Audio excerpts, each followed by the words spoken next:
अब हम लोग उत्तरकाशी पहुंचने वाले हैं और ये हम लोग इधर गंगोत्री साइड से, जो आप इधर देख सकते हो, बहुत ज़्यादा ऊंची ऊंची बर्फीली चोटियाँ जो आप देख रहे हो ना, जिससे यहाँ लिखा भी हुआ है गंगोत्री।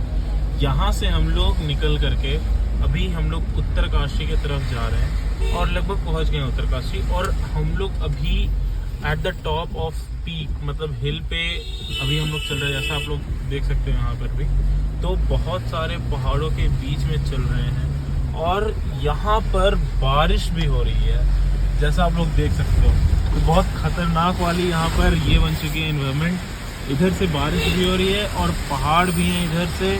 और सबसे बड़ा खतरा जो अभी बना हुआ है वो ये है कि हम लोग हिमाचल रेंजेस के बीच में हैं और यहाँ पर पहाड़ों पर लैंडस्लाइड्स होने का सबसे बड़ा खतरा होता है उत्तराखंड में।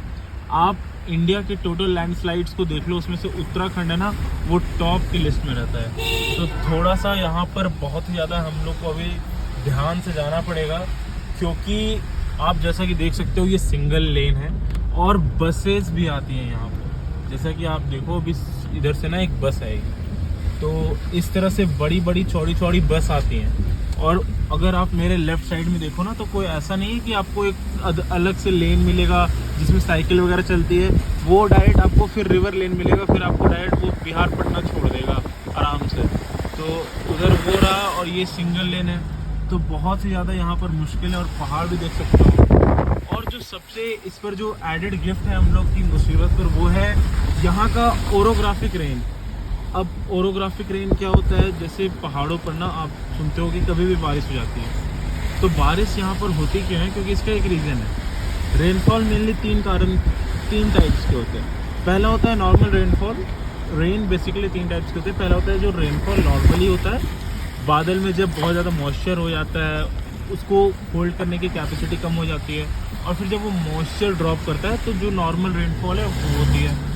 एक होता है साइक्लोनिक रेनफॉल, जो साइक्लोन्स के टाइम पर होता है, साइक्लोन्स जो बादलों से होता है। और तीसरा जो होता है वो पहाड़ों पर होता है, जिसको कहते हैं हम लोग ओरोग्राफिक रेनफॉल। ओरोग्राफिक में क्या होता है कि पहाड़ के एक साइड से बादल जाते हैं लेकिन दूसरी साइड से उतर नहीं पाते, क्योंकि बादल का हाइट, क्योंकि पहाड़ों का हाइट बहुत ज़्यादा रहता है और बादल वही पहाड़ों में फंस जाते हैं, फिर बारिश होते रहती है। और जिसके कारण आप जानते होंगे कि केदारनाथ में जो बादल फटा था ना, वो इसी तरह के ओरोग्राफिक रेन का एक रीज़न था। तो जब भी अगर पहाड़ों में, वैसे बारिश तो नॉर्मल है, होती ही है, साल में बहुत बार होती है, लेकिन ओरोग्राफिक रेन जो है ना वो बहुत ज़्यादा खतरनाक होती है और बहुत ही ज़्यादा अमाउंट में बारिश होती है। और अभी थोड़ी सी बारिश कम हुई और हम लोग उस टाइम से बाद, जैसा आप देख सकते हो,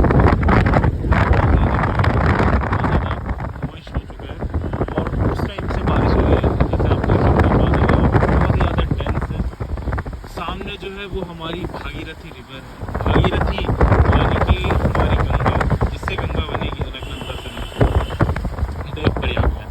अभी ये भागीरथी का भी बहुत ही ज़्यादा यूनिक हिस्ट्री है। भागीरथी जो है हमारी गंगोत्री तरफ से आती है। एक्चुअली में यहाँ पर एक कॉन्सेप्ट है जो कि मैं आपको बताना चाहूँगा, थोड़ा सा रिलेट करके सनातन धर्म से। तो देखिए, एक होता है ना एंटीसीडेंट रिवर। एंटीसीडेंट रिवर वो रिवर होते हैं जो कि हिमालय के ओरिजिन पॉइंट से पहले से बने हुए होते हैं। तो गंगा, इंडस, ब्रह्मपुत्र, ये सब एंटीसीडेंट रिवर है। अब आपका एक क्वेश्चन होगा, ये कैसे हो सकता है? हिमालय से ही तो गंगा निकलती है, हमने तो बचपन से ही सुना है। तो ये पूरा सच नहीं है, ये तो थोड़ा सा है, मैं आपको बताता हूँ। जो गंगा, इंडस और ब्रह्मपुत्र, देखिए इंडस और ब्रह्मपुत्र तो अब आज भी तिब्बत से ही निकलती है। वो ब्रह्मपुत्र निकलती है चेमा युंगडुंग ग्लेशियर से और इंडस निकलती है बोकरचू ग्लेशियर से। बात रही गंगा की, तो जो गंगा है ना वो पहले निकलती थी तिब्बत के पास। बाद में जब हिमालय आया तो उसका जो ग्लेशियर का पैटर्न था, जो प्लेस था, वो शिफ्ट होके गौमुख में चला गया। गौमुख जो आज के टाइम पे काफ़ी करीब है चाइना बॉर्डर से, और वहाँ पर जाने का कोई डायरेक्ट रोडवे नहीं है, वहाँ आपको ट्रैक करके जाना पड़ता है। वहाँ से आज के टाइम पे गंगा की भागीरथी निकलती है।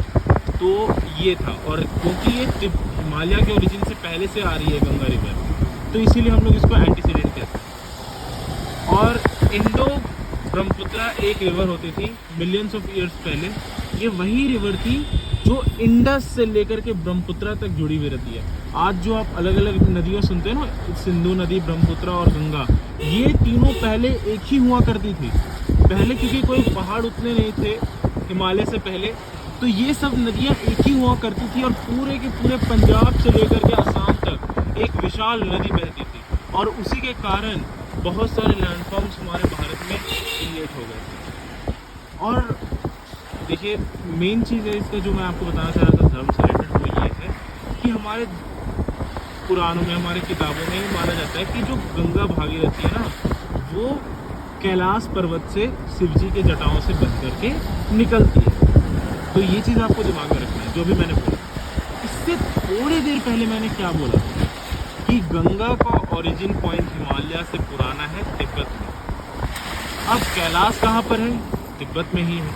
और मैंने क्या बताया था कि गंगा कहाँ से ओरिजिनेट करती है? तिब्बत से पहले। तो कुछ ना कुछ रिलेशंस हैं जो कि कुछ साइंटिफिक एविडेंसेस के तौर पर पुराणों में भी कहा गया है। अभी सबकी रिसर्च चल ही रही है और अगर होगी तो और अच्छा है, तो इससे हमें कुछ आइडिया भी मिल जाए। और अभी हम लोग जा रहे हैं, आप देख सकते हो लैंडस्लाइड्स भी हो रहा था उधर, तो यही चीज़ें इधर बहुत लैंडस्लाइड्स होते हैं। तो अब हम लोग ये भागीरथी का पूरा ये है रिवर बेड।